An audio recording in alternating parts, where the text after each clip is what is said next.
Hey everyone, my name is Brian Kurz, and I own and operate a research business called Renegade Research. And so we do all different kinds of things. We really pride ourselves in doing a lot of practical farm research, both on large scale, with as big as 40 to 200 acre plots, and as small as 1/1000th of an acre.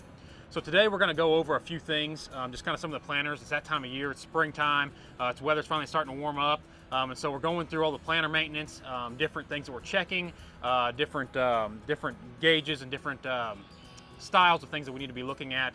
Both the liquid, I know a lot of people that have been keeping up with things right now have seen as dry prices have skyrocketed on dry fertilizer, there's been a lot more interest in the liquid side of things.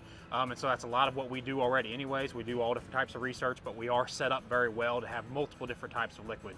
So let's go ahead and dive in, look at a few things here. So this is our large planter that we do, our 40 acre and 200 acre plots. What we do is we go through and we want to be able to show different nitrogen applications. We want to show different gallon amounts of P and K attributes going through the furrow jets, what we have on this planter.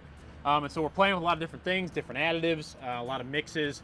We put a lot of micronutrients in there, biologicals, carbon sources like BigYield, things like that. So we're really focusing on the different things that we can do and trying to let that farmer see it first before he purchases and puts it onto his planter. So kind of some of the things specific about this one. It's a great time right now. We've got this one kind of disassembled. So this system right here is the Conceal knife by Precision Planting. And this Conceal knife, this is used for nitrogen, usually higher volume applications. And so it actually goes through, the gauge wheel is a different style gauge wheel. It's open in the center to allow that knife to go through.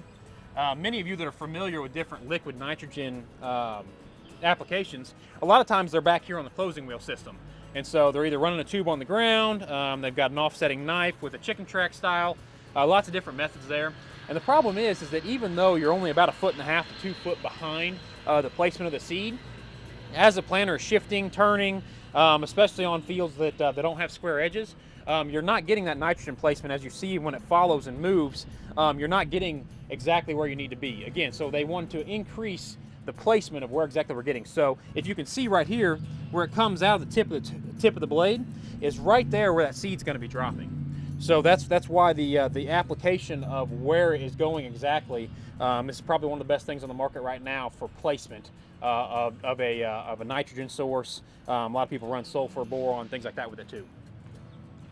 So moving on, over here is the furrow jet, and we're actually going to go over to one of the other research planters to see more of it. There's brand new ones being put on it right now, so we're going to go take a look at it over there. But again, I just want to reiterate, this is our large scale planter. It's got everything from hydraulic downforce, it's got the furrow jets, it's got smart firmers, it's got the Conceal knife system. So a really dynamic planter that we get to use on larger farms. So going over here now, this is one of the planters that's currently being updated for small. A lot of this is variety trial research, but it's also going to have some different biological stuff too. So this is the furrow jet, again by Precision Planting, one of the things I was showing earlier. Here you've got your mini Keaton seed firmer, and then they've actually updated these to have high wear blades on the furrow jet itself. But if you look, there is a jet in the back, and so the tubes will come in the top of here, and this is designed to put the fertilizer 3/4 of an inch on either side of the row. Now typically, a lot of these in-furrow systems put it directly on top of the seed. Now the reason why we started getting away from that was because there was a chance with certain types of products that you could burn the seed, affect germination. So what we really wanted to focus on was getting that fertilizer just a little bit away from it where we could run those high volumes and try and reduce our P and K on the dry side completely, which we've successfully done. So what it is again, with the angle of these back jets, it allows us to get away from the seed.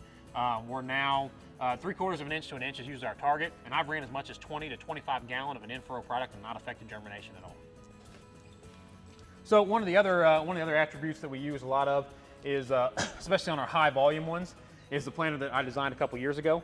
This planter actually has been updated. We use it a lot for seed trials. So the traditional meters on it have been updated to where they're electric drive and vacuum planters or vacuum meters. And so we use it a lot in our variety trial research. And especially we added to where it's specifically set up to where we have a plate that we can do hemp with.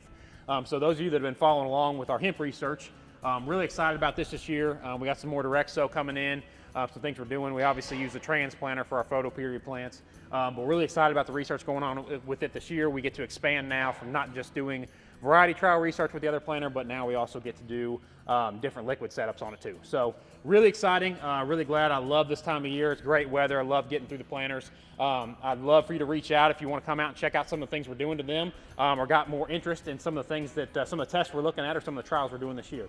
So anyways, well, hey, I really appreciate your time. And if you need to reach out to me, my number is 573-550-4115.